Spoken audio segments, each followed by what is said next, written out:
Sinundan na yon ng mahina niyang mga hikbi na sa tunog ay parang aping-api. Napakurap-kurap si Nick na kaagad niyakap ng mahigpit ang anak at binuhat mula sa pagkakaupo nito sa duyan. Daman niya ang bigat na dinadala nito sa kanyang puso. Marahan niyang hinagod ang likod nito upang aluin, ngunit mas lalong lumakas pa ang hikbi. Kailan ko ba makikita si Mommy sa personal? Hindi sila naniniwala kahit na pinakita ko na sa kanilang picture niyo ni Mommy na nasa cellphone ko. Gusto ko nang makita ang Mommy ko, Daddy. Ipakita mo na si Mommy sa akin, please. Nawala ng boses doon si Nick. Ilang buwan na siyang kinukulit ng anak tungkol sa ina. Kung tutuusin ay pwede naman sana na makita na nila ang bawat isa, ngunit si Kriza naman ang kanyang inaalala. Sigurado siya na kapag sinabi niyan tungkol kay Nick sa dito, walang makakapigil na umuwi ito ng bansa.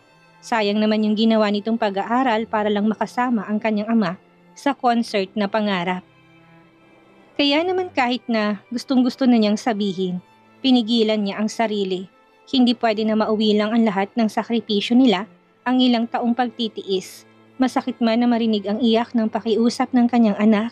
Gabi-gabi bago tumatulog patungkol sa ina, tiniis lahat yun ni Nick dahil alam niyang hindi naman na magtatagal at magkikita na silang dalawa. Marahan niyang hinagod pa ang ulo ni Nixa upang aluin habang naglalakad na papasok ng kanilang villa. Lumakas pang iyak ng anak. Bakit ba ayaw mo pa siyang ipakita sa akin? Siguro, tamang classmate ko. Wala talaga akong mommy. Hindi nagsalita si Nick hanggang sa makapasok sila sa loob ng villa. Dumiretso sila sa dining room. Matapos na maiupo ang anak ay hinarap siya ni Nick. Sinalon niya ang mga buti ng luha ng anak upang palisin lang yon. May mami ka at kasing ganda mo siya, Nixa. Patuloy na alon ni Nick sa anak kahit na parang maiiyak na rin siya. Sa isip niya gusto na niyang tawagan ng asawa at mag-video call, kaya lang baka kung anong mangyari kay Kriza kapag nalaman niyang buhay si Nixa at wala siyang alam. Kailangang malaman yun ni Kriza na kasama siya. Hindi niya isusugal ang bagay na yon. Sa kailang araw na lang din naman ang siyang nalalabi at magkikita ng mag-ina. Pangako ng daddy. Sa makalawa, makikita mo na siya. Pauwi na siya ng bansa. Siguro naman kaya mo maghintay pa ng 2 araw, hindi ba? Tahan na. Itakwil mong daddy kapag hindi ko natupad ang pangako ko ngayon. Mabilis na naghain ng mga servant ng kanilang pagkaing mag-ama nang makitang nakaupo na sila doon. Nanatili namang tahimik si Nixa na nakatingin pa rin sa mata ng kanyang ama. Wala siyang nakikitang kasinungalingan dito. Sa ngayon, tama ng iyak. Kailangan mo rin kumain para may lakas ka na harapin ng mommy sa isang araw. Tumitig ng ilang sandali pa si Nixa sa ama. Pulang-pula na ang kanyang ilong. You are not lying, Daddy? Makikita ko na si mommy sa isang araw? Kailan nagsinungaling ang daddy sa'yo? May natatandaan ka ba? Balik tanong niya kay Nixa na umiiyak pa rin. Hindi na sumagot si Nixa. Tamang ama, ni minsan hindi pa ito nagsinungaling sa kanya. Wala po. Napangiti na si Nick. Lumapad na ang ngiti niya at naging panatag ng tibok ng puso niya. Nang damputin ng anak ang kanyang kobyertos at nagsimula na itong tahimik na kumain. Ilang sandali pa niya itong pinanood at hinarap na rin ang kanyang pagkain. Bagamat kulang sa buwan, hindi niya sinanay na spoiled ang anak na kailangang may taga-subo ito. Gusto niya itong maging independent gaya ng ibang bata. Sa ibang bagay gaya ng mga material, kaya niya itong spoil doon pero sa ganito, nais niya itong matuto. Ayaw niya itong kutyain na porket mayaman at kulang sa buwan, kailangan ito ng tulong mula sa ibang tao. Uminit na ang gilid ng mga mata ni Nick nang dumaan sa kanyang isipan na hindi magtatagal. 3 na silang kakain sa lamesang iyon. Kasama na nila ang ilaw ng kanilang tahanan na si Kriza at sa wakas, buo ng kanilang pamilya na matagal niya ng pinangarap na mangyari. Humanda sa akin ang classmate ko. Kapag narito na si mommy, dadalhin ko siya sa school para makita niya. Mahinang natawa si Nick sa tura ng anak. Hindi niya maintindihan kung sa kanya ba o kay Kriza nakuha ang ugali nito. Palagi may gustong patunayan. Naisip niya na baka sa kanya, hindi niya lang maamin sa sarili na marahil ganun din siya kayabang. Tipong kung may ebidensya naman, bakit siya mananahimik? Kailangan na masampal sila. Tapos sasabihin ko, Anong sinasabi mo na wala akong mommy? Hetong mommy ko, kasing ganda ko. Kita mo? Humagalpak na ng tawa si Nick. Ganun pa man hindi niya mapigilang mas uminit pa ang bawat sulok ng mga mata. Nixa, hindi mo naman kailangang sabihin yon dahil makikita naman nila kung gaano kagandang mommy. Ani ang tinanggal ng palad ang ilang butil ng kanin sa baba ng anak. Magagalit ang mommy kapag may kaaway ka. Hindi naman ako makikipag-away, daddy. Gusto ko lang sabihing mali siya at tama ako dahil may mommy ako. Naipilig na lang ni Nick ang kanyang ulo. Hindi na nakipag-argumento sa anak dahil kahit bawalan niya ito, mukhang hindi niya na mababago pang isip ng bata. Gagawin itong gusto niya at sa tingin naman ay tama. Basta huwag kang makikipag-away, Nixa, ha? Bad yun at siguradong hindi yun magugustuhan ng mommy. Opo, sa katalo ako nun, daddy. Matangkad sa akin yan eh. Tapos mataba rin. Matapos nilang kumaing mag-ama ay pumanhik na sila sa ikalawang palapag. Bilang paglalambing ay nagpakarga si Nixa sa ama. Hinintay ni Nick na matapos itong maligo. Maging doon ay hindi niya na kailangan pa ng katulong. Masyado pa siyang bata pero pinaturuan din siya ni Nick kay Manang Esperanza bago niya ito pinaretired. Basta ang paninindigan niya, mabubuhay ng normal ang anak kahit nakulang ito sa buwan. Mabilis namang matutunan ni Nixa ang mga bagay-bagay. Yun ang advantage ng bata. Matalino ito at malakas ang pakiramdam niya sa paligid niya. Daddy, kapag narito na si mommy, dito ka siya sa room ko patutulugin. Mabilis na sinipat ni Nick ang mukha ng anak. Nasa harapan sila ng salamin at binablower niya ang basang buhok nito. Doon lang niya hindi pinagkakatiwalaan ng anak. Baka kasi mamay makuryente ito o kaya ay mapaso naman. Kapag wala siya, may maid na nakahandang sumama at tulungan ng bata upang gawin ang mga bagay na to. Buong gabi ko siyang iyayakapin kahit natulog ako. Tapos pagising ko, ikikis ko siya ng marami, daddy. Ang marinig ito mula sa anak ay parang invisible na hinihiwang puso ni Nick. Makikita sa mga mata ni Nixa na sabik sa ina. Aminin man niya o hindi, guilty siya dahil ipinagdamot niyang maranasan yun ng anak gaya ng ibang bata. Kaya lang, pilit niyang pinapaintindi sa kanyang sarili na ang ginagawa niya ay para sa kapakanan ng lahat. Ginawa niya yon dahil ayaw niyang may mas masaktan pa. Ayaw niyang mas lumala pang lagay ng unti-unting nawawasak na mental health ng kanyang asawang si Kriza. Paniguradong magugustuhan niya ng mommy Nixa. She loves morning kisses so much from daddy. Talaga, daddy? Even without toothbrush? Even without toothbrush yet. Hindi naman ni Nikki pinagkait sa bata na makitang ibang mga kamag-anak na updated din sa lagay ng kanilang anak. Hindi niya na yun binroadcast pa sa media dahil alam niyang pagkakaguluhan. Hindi lang yon, tsak na aabot to sa kaalaman ng kanyang asawa na babad sa social media. Naging simple lang ang lahat, itinago niyang lahat, madalas na bumisita sila sa villa ni na Governor Barcelo at si Doña Josefina. Gayun din ang kanyang mga magulang. Alam nilang plano niya. Naipaliwanag na rin ni Nick ang dahilan kung bakit hanggang sa mga oras na yon ay lihim pa rin sa kanyang asawan tungkol sa kanilang anak. Hihintayin ko lang pong matapos ang concert nila ng Tito Mando. Napatingin siya kay Mr. Bentacourt na magtaas ito ng isang kilay. Hindi pa rin siya sanay na tawagin to sa iba. I mean, ni Papa, bago ko sabihin kay Chris ang tungkol kay Nixa. Sayang naman po kung bigla kong sasabihin. At mababaliwala ang pagod niya. Kilala niyo naman pong asawa ko pagdating sa anak namin. Pakiusap, ako na magsasabi. Hindi naman siya pinangunahan ng mga ito na pilit inintindi ang kanilang sitwasyon. Kahit na minsan ay madalas ang pagpapahaging ni Gaston na kailangan ng ipaalam yun sa kanyang pamangkin. Sa bandang huli sinit pa rin ang siyang nasunod. Walang sino man sa kanila ang sumira sa pangakong ililihim to. Pero teka lang anak, hindi mo ba siya ipapahiram sa daddy? Miss ko na rin ang mommy na makatabi matulog. Balik ni Nick sa kanilang topic patungkol sa pagtabi ni Krisa na matulog sa kanyang anak. Sinusukli niyang manipis nitong along-along buhok. Share mo naman siya sa akin, please. Napaawang ang bibig ni Nixa sa pagpapabebe ng ama. Tinuto pa yun ng dalawa niyang munting palad. Nanunukso ng bilugan yung mga mata na nakatingin sa salaming kaharap ko saan nakatingin din si Nick. Hindi, daddy. agad na pagtanggi nito. Sinamahan pa yun ng ilang pag-iling. Pero, pwede ka rin na matulog sa tabi namin ni Mommy.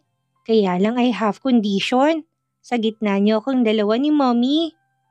Bakit naman ganun anak? Hindi ba pwede ng Mommy ang sa gitna natin? Marinang naging pag-iling ni Nixa. Tawang-tawa naman doon si Nick.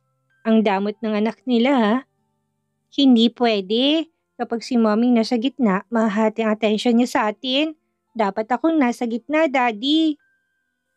Hindi na nakipagtalo pa si Nick at kinarga ng anak upang maihiga na ng kama.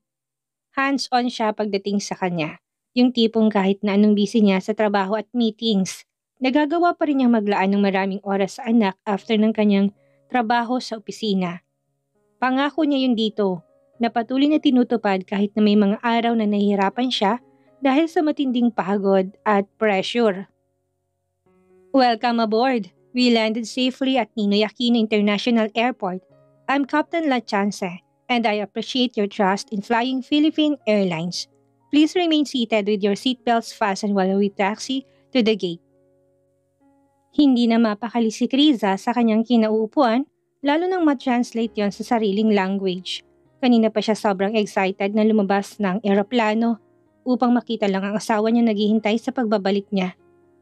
Bagamat nakauwi na siya sa loob ng 3 taon, iba pa rin ang pakiramdam ngayong alam niyang hindi na niya kailangan pang umalis ng bansa. Mananatili na lang siya sa tabi nito, gaya ng pangako niya. Magiging mabuting asawa at susubukan na muling gumawa ng kanilang magiging supling. Naka-move on na siya sa mga nangyari. Natanggap niya ng lahat ng iyon. At ngayong handa na siya sa panibagong hamon sa kanilang pagsasama. Halos makipag-unahan si Kriza pagbaba sa ibang mga pasahero. Hindi niya kailangang magmadali pero hindi niya mapigilan ang kanyang mga paa at binti na parang may sariling buhay. Para siyang hinihila nito. Inuutusan na bilisan niyang lakad para makalabas. Come on, Kriza. Huwag mong paghintay na matagal ang asawa mo. Parang sirang bulong-bulong niya sa sarili na mas binilisan pang lakad ng mga paa. Ganun din ang pakiramdam ni Nick habang nakatayo sa may exit. Titig na titig ang kanyang mga mata sa bawat taong lumalabas ng gate na para bang kapag hindi niya ginawa yun ay baka hindi sila magkita ng asawa na imposibleng mangyari. May ilang minuto nang nakalapag ang eroplano ng asawa kaya batid niyang palabas na ito. Kulang ang salitang halos manginig ang kanyang mga binti. Habang matamang naghihintay doon upang ilarawan kung gaano siya ka-excited na muli itong makitang daig pa ang ilang taon. Hindi niya sinamang anak sa airport. Ilang beses niya yung pinag-isipan, ngunit ayaw niya mag-create ng drama sa airport dahil paniguradong hindi niya yun mapipigilan.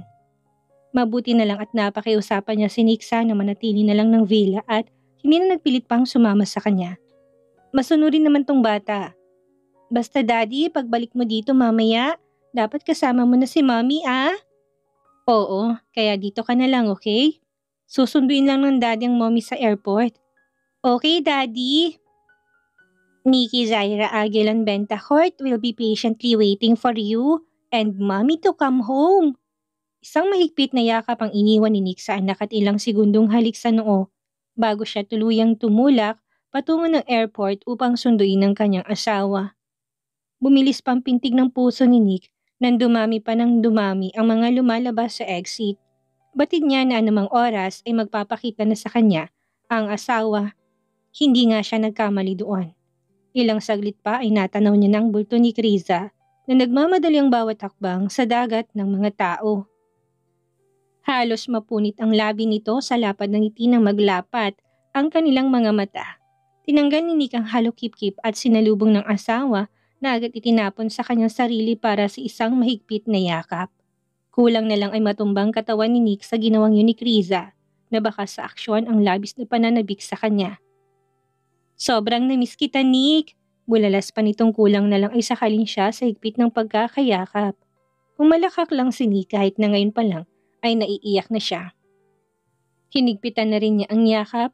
Hindi makapaniwalang kanyang mukha na nasa bansa ng asawa at magsasama na silang muli. Sobrang namiss din kita, Kriza. Marahang haplos niya sa likod nito sa parang may iyak na boses. Humalas si Krisa ng yakap. Ikinulong niya sa dalawang palad ang mukha ni Nick at pagkatapos ay siniil na ang labi nito ng ilang segundong halik. Hindi na pinansin ng mga dumadaan na napapatingin na sa kanilang mag-asawa. Wala nang pakialam doon si Krisa na animo ay pag-aari nilang buong airport. Hindi na ako mahintay na. Hindi na natuloy pa ni Krisa dahil hinalikan na muli ni Nick ang kanyang labi. Kung uhaw si Krisa, mas gutom naman si Nick. Kung wala lang siya sa tamang katinuan, baka doon pa lang hinubaran niya na ito't inangkin ng katawan nito na sobra-sobra ang pananabik niya. Hindi ko na rin mahintay, Chris. Kaya tara na. Tura ni Nick matapos ng halik na halos magpaupos ng kanilang hiningang mag-asawa. Namumulang mukha na kinuha na niya ang cart ng dala ng asawa para itulak palabas ng exit ng paliparan. Makahulugan naman siyang tinignan ni Krisa. Pilya ng mga naglalarong ngiti sa labi. Matamang pinanood ni Krisa ang ginagawang paglalagay ni Nick ng kanyang mga maletang dala sa compartment sa likod ng sasakyan. Kahit pa ilang beses na siyang sinabihan ng asawang pumasok na sa loob ng sasakyan at doon na lang niya ito hintayin. Nang makita niyang isasara na ni Nick ay saka pa lang siya pumasok sa passenger seat. Pinanood niya itong umikot patungo ng driver seat. Hindi niya pa noon sinusuot ang seatbelt. Mapanurin niyang pinupunang bawat pagbabago sa kanyang asawa na hindi nakita ng 3 buwan. Walang kasamang driver si Nick nang dahil yun sa una niyang plano na dalhin ng asawa sa kanilang villa para makita na niyang anak. Sumilay pang pilang mga ngiti ni Krisa nang buksan na ni Nick ang pintuan ng sasakyan upang pumasok na siya sa loob nito nang makaalis na. "Chris, what are you doing?" Napalakas ang boses ni Nick na sobrang gulat sa kanya. Napahawak pa to sa kanyang dibdib. "I am sorry. Hindi ko sinasadyang sumigaw." Anitong bumaba na kagad ang tono ng kanyang boses. Paano ba naman kasi? Pagpasok ni Nick ng driver's seat ay bigla na lang siyang hinila ni Krisa palapit sa kanya gamit ang necktie na suot ng asawa upang muli lang halikan ang kanyang labi na halatang sabik. "Kissing my husband?" Patanong na sagot ni Krisa na pinatulis ng nguso. Hawak pa rin ang necktie niya. Napahagod na sa buhok niya si Nick na kumalma na. Bahagya pa nitong dinilaan ang labi upang basain. "I know you were kissing me." Muli hindi natuloy ni Nick yun nang muli siyang siilin ng halik ni Krisa. Otomatikong umaliko ng kamay ni Nick sa bewang ng kanyang asawa na halatang sabik na sabik gawin ang bagay na yon. Walang kahirap-hirap niyang inadjust ang upuan ng kanyang sasakyan upang pagbigyan ng ito. Tinted ang salamin kung kaya naman wala silang dapat na ipag-alala na may makakita sa kanila mula sa labas. Isa pa'y nasa pinakadulo sila ng parking lot kaya hindi pansinin kung umuuga man ang sasakyan. Walang inaksayang sandali si Krisa na walang pakundangang kumandong sa asawa. Nagsimulang maglakbay ang dalawang kamay ni Nick sa katawan ni Krisa.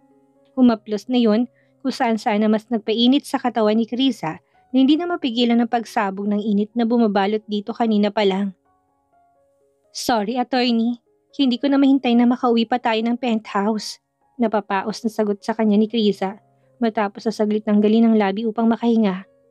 Ilang segundong napaawang ang bibig ni Nick. Natatandaan niya na lumakas ng loob ng asawa. Naging bulgar ito pagdating sa bagay na yon pero hindi niya sukat akalain na gusto nitong gawin ang bagay na yon sa sasakyan pa lang. Ang isipin na naging liberated ito dahil tumira sa Canada, hindi na kagad matanggap ng utak niya. Okay lang sana ako sa kanya lang niya yun gagawin. Paano kung ginagawa nitong mga bagay na yun sa Canada nang hindi siya kasama? Kaya niya bang malaman yon? "Chris, wait, kalma. Don't tell me na ginagawa mong bagay nito sa..." Nahimasmasan doon si Krisa. Anong iniisip sa kanya ng asawa? Naging pariwara siya sa ibang bansa dahil lang umasta siya ng ganito? Hindi ba siya allowed na maging horny pagkakita pa lang niya sa kanya? Hindi ba pwedeng sobrang na-miss niya ang katawan nito? Nasasaktan ng damdamin na umalis siya sa kandungan ni Nick na puno ng pagtataka mga mata kung bakit biglang ganun ang reaksyon niya. Umayos na siya ng upong nasa passenger seat na muli. "Nakakasakit ka ng damdamin, Nick. Anong tingin mo sa akin? Kung kani-kanino nagpapagamit?" Umahon na si Nick dahil halos nakahiga na siya nang tumigil ang kanyang asawa. Naninibago lang naman siya dito. Wala naman siyang gustong ipahiwatig. Hindi naman niya inisip na ganun ang kanyang asawa. Hindi ito magiging ganun dahil mahal siya. Namali lang siya ng gamit ng mga salita para sabihin yon. Malinis mo akong nakuha kahit na wala pa tayong relasyon noon tapos pinagdududahan mo ko sa bagay na yun ngayon. Ngayon na asawa mo na ako at napakaraming bagay ng pinagdaanan. Ngayon kung kailan, ilang taon na tayong mag-asawa? Tumawa si Krisa na walang humor. Ilang beses sinubukan ni Nick na magsalita ngunit nauwi lang yun sa wala. Nakakasakit ka naman. Akala ko pa naman, miss mo na rin ako. Siguro may iba kang pinagkakaabalahan dito. Lantarang akusasyon na ni Krisa sa asawa. Umayos na si Krisa ng upo sa passenger seat. Akmang ikakabit ng seatbelt ngunit pinigilan siya ng isang kamay ni Nick. Nagangat siya ng tingin at natagpuan na mapungi ng mga mata ng asawa. I'm sorry, Chris. Nagulat lang naman ako na ganyan ka. Mariing kinagat ni Chris ang labi dahilan upang matigilan si Nick sa kanyang mga sasabihin pa sana. Hindi lang naman natin to nagawa dito Nakalimutan mo na. Nung last na pumunta ka rin naman sa Canada, we fuck at the parking lot of the airport too. Nakalimutan mo? Bakit mo nakalimutan? Angil ni Chris sa kanyang puno pa rin ng pagtatampong boses. Natatandaan niyo ni Nick at sa pagkakataong yun ay siyang nagsimula ng apoy sa kanilang pagitan kaya ayos lang. Hindi niya naman alam na gusto pala itong gawin ni Krisa sa naiya. Kaya baka gusto mo rin gawin yun dito. It's a tie. Natatawa ng boses ni Nick habang pinagmamasdan to. Di wag, kung ayaw mo. Halukip-kip na ni Krisa na ipinapakitang sobrang nagtatampo. Tiisin mo yan dahil hindi kita pagbibigyan. Magkahiwalay tayo ng kamang tutulugan. Hindi mo ko pwedeng galawin. Gets mo? Mahinang natawa si Nick sa ugaling yun ng kanyang asawa. Hindi pa rin to nagbabago. Talaga? Kaya mo? Lapit na ni Nick na ilang segundong. Hinalika ng kanyang labi. Baka hindi mo yun kaya. Hindi nag-respond si Krisa sa halik niya. Matigas ka Mrs. Bentacourt. Naglalaro ka ngayon na hindi ka naapektado sa akin. Muli siya nitong hinalikan. Mas matagal, mas mapanghimasok ang dila nitong ginalugad ang loob ng kanyang bibig. Ayaw mo talagang tumugon. Inismeran siya ni Krisa, ngunit makikita ng pagnanasa sa kanyang mga mata. Sa bawat tingin niya sa mukha ng asawa, nang muling alisin ni Nick ang labi sa bibig ng asawa ay humabol ang labi ni Krisa na hindi na napigilang tumugon. Pinagtaasan siya ng isang kilay ni Nick, ngunit hindi na muling tinukso. Muli lang nitong inangkin ang labi ng asawa hanggang sa matanggal na nilang pareho ang saplot sa kanilang katawan. I miss you so much, Chris. Halinghing ni Nick matapos makapasok. Tatanggi-tanggi ka pa kanina. Kung angkinin mo naman ako ngayon parang wala nang bukas na naghihintay. Marami pang bukas, Chris. Kaso hindi natin alam kung magagawa ba natin to ng malaya kung may istorbo. Napakunot ang noo doon ni Krisa. Hindi maintindihan ko anong ibig nitong sabihin. Ngunit hinayaan na lang niyang magpadala sa bawat indayog ng asawa. Magpatangay sa agos ng lumalagablab na katawan na nasa pagitan nila ng kanyang asawa. Napaahon si Krisa sa pagkakasandal niya sa balikat ni Nick habang nagmamaneho to. Hindi na rin sila nagtagal pa sa airport kanina. Ilang minuto lang silang nagpahinga matapos na may gawing kababalaghan sa loob ng sasakyan at tumulak na para umalis sa lugar. Ilang beses niyang nilingon ang asawa na diretso lang sa kalsadang tingin at tila ba hindi napapansin ang ginagawa niyang pagsulyap. Nagtataka siya kung bakit lumiko ito sa halip na diretso upang magtungo sa kanilang penthouse. Hindi niya matandaan na may shortcut doon at hindi niya lang alam dahil matagal siyang nawala sa bansa. Napansin niya man yun hindi na siya nagtanong pa at baka maistorbo to. Ang isipin pa lang na mababaling ang atensyon nito sa ibang bagay habang nagmamaneho. Baka maulit yung noon. Baka may bagong shortcut. Kumbinsin niya sa sarili kahit na kanina niya pa napapansin na may iba dito. Napansin niya ni Nick at hinintay siya nitong magtanong, ngunit pinili naman ni Chris ang manahimik kaya bahagyang narelax ang isipan. Ibinalik ni Chris ang pagkakahilig ng ulo sa braso ng asawa. Nagawa niya pang ipikit ang mga mata. Asawa naman niya ang kasama, bakit ba siya mag-aalala kung saan sila pupunta? Malay niya bang may dahilan ito kaya doon dadaan? Ang mabuti pa ay enjoy na lang niya ang ride. Ang buong akala ni Chris ay ayos lang sa kanya yon at mananahimik siya. Medyo hindi na siya natuwa nang tahakin na nilang expressway ng South. Doon na naalarma si Chris at minabuti na lang na magtanong kay Nick. Hindi na kasi yon patungo ng penthouse kung saan sila nakatira. Palabas na sila ng Maynila at hindi niya alam kung bakit. Saan tayo pupunta? Hindi pa ba tayo uwi ng penthouse, Nick? Pilit na pinasigla ang boses. Hindi naman siya galit kung may ibang plano ito. Gusto niya lang malaman yon para naman mapanatag ang kanyang loob. Hindi magugulat na lang na may iba pa silang ganap na mag-asawa. Meron akong surprise sa iyo, Chris. Medyo basag ang boses ni Nick na hindi napansin ni Krisa na nalilito pa. Humahap din ang mga mata ni Nick habang papalapit sila ng papalapit sa anak pero pilit niya yung tinatago. Ni hindi niya sinulya pa ng asawa dahil natatakot siyang mabasa nitong laman ng kanyang isipan ng sandaling yon. Sa mga sandaling iyon pa lang, hindi niya na mapigilan ang tensyon ng kanyang nararamdaman sa katawan. Ang buong akala niya ay madali pero bakit ngayon pa lang ay nahihirapan na siya. Nahihirapan na siyang babaha ang luha ng asawa oras na makita niya anak nila. Sigurado yon. Ang iyakin pa naman ng kanyang asawa pagdating doon. Surprise? Mahinang humalakhak si Krisa. Medyo nakaramdam siya ng excitement sa surprise na sinasabi ng asawa.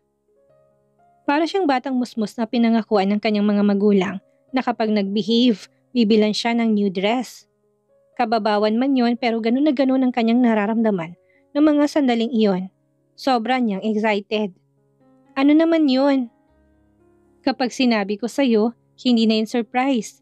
Sagot ni Nick na hindi pa rin tumitingin sa asawa. Humigpit pang hawak niya sa manibela ng sasakyan. Kumibot-kibot ng labi ng mariin niyang kinagat. See it to yourself, Chris.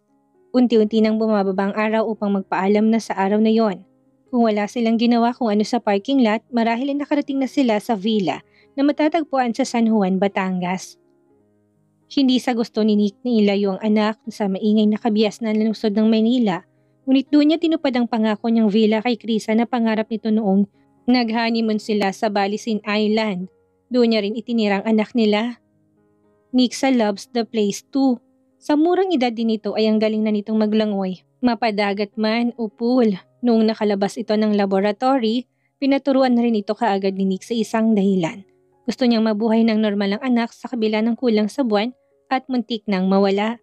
Ang likod ng kanilang villa ay konektado sa dagat kung saan ginawa niya yung family resort na tanging silang pamilya lang ang merong access dahil sa mga seguridad doon. Madalas na doon ang bonding nila ni Nixa sa malaking pool na ipinagawa niya. Sigurado siyang gusto yun ng asawa. Magugustuhan yun ni Krisa kagaya ng kanilang anak ng lugar para naging kanyang munting paraiso. Maiiyak ba ako dyan sa surprise mo? Biro ni Krisa na napansin ng kanina pang pananahimik ng asawa. Kumibot-kibot ang bibig ni Nick. Sa loob niya hindi lang maiiyak ang asawa sa kanyang malalaman doon, ngunit naihanda na niyang lahat in case na kailangan ng kanyang asawa. Kinakabahan siya, pero malaking tiwala niya dito. Normal lang na maiyak, normal lang magulat, normal na reaksyon yun at inihanda na rin ni Nick ang sarili niya. Sagutin mo ko, attorney. Maiiyak ba ako? Sundot niya sa tagiliran ni Nick, ngunit hindi pa rin ito lumingon. Tuwid pa rin ang tingin paliko na sila sa exit, kung saan malapit na sila sa lugar ng kanilang pupuntahan. Nariyan bang lahat ng family natin para surpresahin ako ng dinner? Sana hindi. Gusto pa kitang masolo ngayong gabi eh. Bukas na sana. Sunod-sunod na napalunok si Nick sa tanong ng asawa. Hindi niya alam kung paano sasagutin ang tanong na yon. Unti-unti na nilang binagtas ang daan patungo sa villa kung saan ituluyang nabaling ng atensyon ni Krisa. Wait, wag mong sabihin na mamumundok tayo, Nick. Medyo hindi magandang daan patungo doon at tila disguise yon upang hindi matagpuan ang villa ng pamilya. Ilang minutong rough road lang yon at napalitan na ng sementadong daan. Bago pa muling makapag-react si Krisa ay nakapasok na sila sa loob ng marangyang villa na may nakaukit sa gintong letra ang apelyido ng kanyang asawa.